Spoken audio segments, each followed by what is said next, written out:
जम्मू कश्मीर के स्पीकर अब्दुल रहीम राठौर और पीडीपी के विधायक रुकने असेंबली वहीदुर रहमान पर्रा के दरमियान तलवार खिंच गई है। जम्मू कश्मीर में सियासी गर्मी शिद्दत इख्तियार करती जा रही है। मेराज मलिक की गिरफ्तारी और पीएसए पर तनाजा अभी थमा भी नहीं था कि इसी मुद्दे पर पीडीपी के रुकने असेंबली और असेंबली के स्पीकर अब्दुल रहीम राठौर के दरमियान तलवार खिंच गई है। जी हां, नौबत यहां तक आ गई है कि स्पीकर को यह कहना पड़ रहा है कि क्यों ना आप यानी पीडीपी के पर्रा को रुकने असेंबली वहीदुर रहमान पर्रा पर डिफेमेशन केस लगाया जाए। ऐसा इसलिए कह रहे हैं कि पर्रा उन्हें डिफेम कर रहे हैं। यह कहा जा रहा है किसकी तरफ से? स्पीकर अब्दुल रहीम राठौर की तरफ से कि ऐसा हम इसलिए कह रहे हैं कि उन्हें डिफेम किए जाने की कोशिश की जा रही है, वो भी पर्रा की तरफ से, पीडीपी के रुकने असेंबली की तरफ से, एमएलए की तरफ से।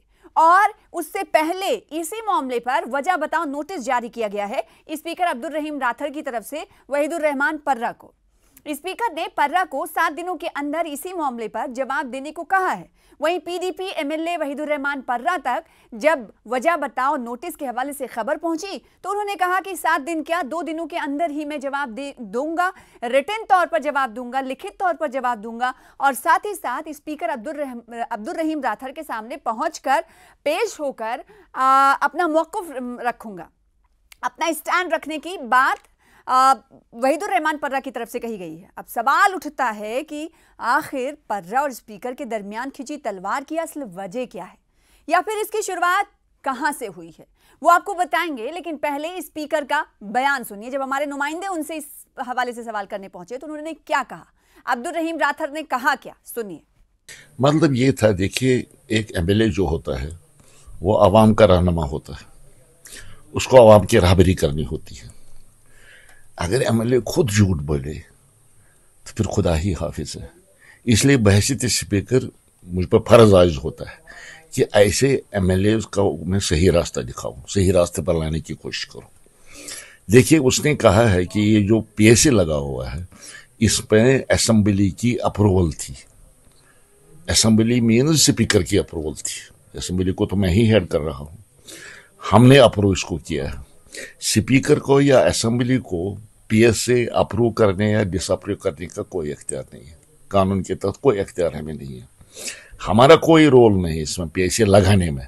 पीएसए लगना चाहिए या नहीं लगना चाहिए, इस पर असेंबली का कोई रोल नहीं है। एक मेंबर ने जो पीडीपी से ताल्लुक रखता है वहीद पर्रा साहब, जानबूझकर उसने कहा कि असेंबली ने इस फैसले को एंडोर्स किया।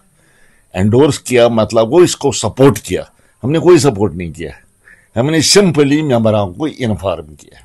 इसीलिए मैं कहता हूं कि चूंकि डेलिबरेटली उसने गलत बयानी की है मेंबर ने, तो लिहाजा कवायद के तहत कवायद के तहत उसके खिलाफ कार्रवाई किसी भी सूरत में होगी, क्योंकि मुझे दूसरे मेंबरों को भी सबक देना है कि उनको कभी झूठ नहीं बोलना है, झूठ का सहारा नहीं कभी नहीं लेना। तो सुना आपने, लेकिन सवाल ये कि आखिर मामला यहां तक कैसे पहुंचा, इसकी असल वजह क्या है? इसकी असल वजह पर्रा की जानिब से एमएलए मेराज मलिक की हिमायत में किया गया एक सोशल मीडिया पर पोस्ट है। जी हां, यही वजह है। इस पोस्ट के जरिए ही पर्रा ने स्पीकर पर मेराज पर पीएसए के फैसले को इंडोर्स किए जाने की बात कही, जिस पर पीडीपी के यूथ प्रेसिडेंट ने क्या कुछ कहा है आपको बताएंगे। पीडीपी के यूथ प्रेसिडेंट हैं आदित्य गुप्ता, जो कि एडवोकेट भी हैं। उन्होंने कहा है कि इस मामले में कुछ और हिदायत स्पीकर की तरफ से जारी की जा सकती थी, लेकिन स्पीकर ने अपनी शक्तियों का, अपनी ताकत का इस्तेमाल ना करके सरेंडर कर दिया है। आखिर वो क्यों कह रहे हैं ऐसा, सुनिए जरा। देखिए, जो स्पीकर साहब कोशिश कर रहे हैं या मेहनत कर रहे हैं वहीदुर रहमान पर्रा और पीडीपी के ऊपर, उससे अच्छा उनको बात करनी चाहिए थी पब्लिक सेफ्टी एक्ट के बारे में। ये हमने बात की थी, हमने बात की कि सेशन बुलाया जाए जिसके ऊपर पीएसए के ऊपर बात की जाए। पीएसए एक इम्पॉर्टेंट कॉन्स्टिट्यूएंट है जम्मू कश्मीर में पॉलिटिक्स का, जिसके अंदर सरकार अपना मिसयूज करती है पावर। आप एक भी ऐसा कोई मौका दिखा दे जिसके अंदर पीडीपी ने, जहां पर पीडीपी ने बात ना की हो पीएसए के बारे में। हालांकि स्पीकर को इस मौके को इस्तेमाल करना चाहिए था और होम मिनिस्टर को लिखना चाहिए था, बात करनी चाहिए थी एलजी को कि आपने अगर किसी एमएलए को डिटेन किया है जो उसका कस्टोडियन है, उसका हमारा एमएलए का कस्टोडियन स्पीकर है, तो आपको इन्फॉर्मेशन से आंसर करनी चाहिए थी या बात करनी चाहिए थी। क्या आप मेरे को एक भी ऐसा कम्युनिकेशन स्पीकर की तरफ से दिखा सकते हैं जिसमें उन्होंने कंडेम किया हो पीएसए का इस्तेमाल, कहीं उन्होंने ये कहा हो कि पीएसए को रिव्यू किया जाए, इसके कहीं पे भी नहीं किया। और उन चीज़ों से छुपने के लिए, just to deviate attention, he has issued this show cause notice. तो पीडीपी की राय आपने सुन ली। एक तरफ वहीदुर रहमान पर्रा कह रहे हैं कि 2 दिनों के अंदर ही वो जाकर अपना मौक़िफ़ रखेंगे। वो भी वहीदुर रहमान पर्रा की तरफ से ये कहा जा रहा है कि वो स्पीकर के सामने जाकर खुद पेश होंगे और फिर अपनी बात को रखेंगे कि उन्होंने किस तरह से ये बात कही थी। और उसके बाद अगर इस हवाले से भारतीय जनता पार्टी से सवाल किया जाए तो भारतीय जनता पार्टी के रियासती सदर हैं सत शर्मा, उन्होंने सीधे तौर पर कहा है कि ये स्पीकर का मामला है, पीडीपी का मामला है, वो जाने। महराज मलिक का पर जो कार्रवाई हुई है वो पीएसए के तहत कार्रवाई है, उससे बीजेपी का कोई लेना देना नहीं है। सत शर्मा ने और क्या कुछ कहा है, सुनिए जरा। ऐसा है कि ये सरकार का मामला है, पीडीपी के विधायक के साथ मामला है, सरकार का मामला है, आम आदमी पार्टी के विधायक के साथ मामला है। इसमें इन लोगों से ही पूछा जाना चाहिए कि कौन सी परिस्थितियां हैं।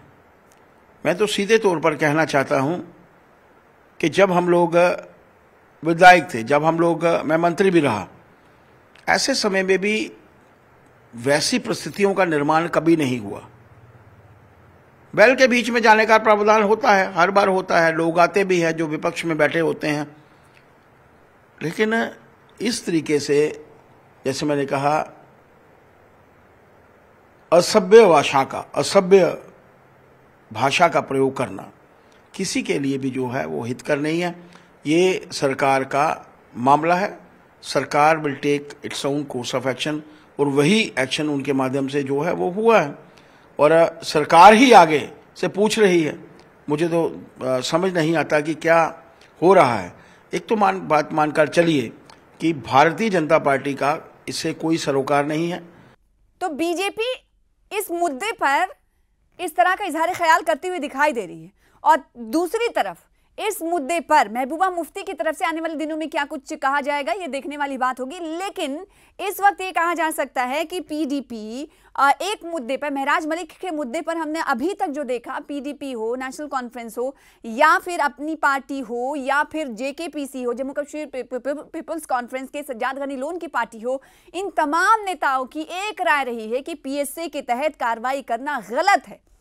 लेकिन एनसी के ही स्पीकर है अब्दुल रहीम राठौर, जिन पर वहीदुर रहमान पर्रा की तरफ से जब पोस्ट किया गया और उनकी तरफ से ये बात कही गई कि पीएसए तभी लगा जब स्पीकर की तरफ से इंडोर्स किया गया, तो ये फैसला, ये अहकामात और हो सकते थे, ये कहते हुए नजर आए थे पीडीपी के यूथ प्रेसिडेंट। इसी बात को कहते हुए नजर आ रहे थे कि स्पीकर की तरफ से अपनी ताकत का इस्तेमाल किया जा सकता था, लेकिन उन्होंने ऐसा नहीं किया। तो इसका मतलब ये क्या है, ये दोहरा मेयार नहीं तो फिर क्या समझेंगे? अपनी ताकत का इस्तेमाल नहीं, इसे सरेंडर कर देना कहेंगे। अब देखना ये होगा कि इस रद्द-ए-अमल के बाद चीफ मिनिस्टर उमर अब्दुल्ला की बात करें या फिर उनके सलाहकार नासिर असलम वानी की बात करें, उनकी तरफ से क्या कुछ कहा जाता है, देखने वाली बात होगी। या फिर जो ये दोनों के दरमियान लफ्जी जंग से अब तलवार छीनती हुई जो दिखाई दे रही है, क्या कुछ नया मोड़ आगे आने वाले दिनों में लेगी, देखना जरूर होगा।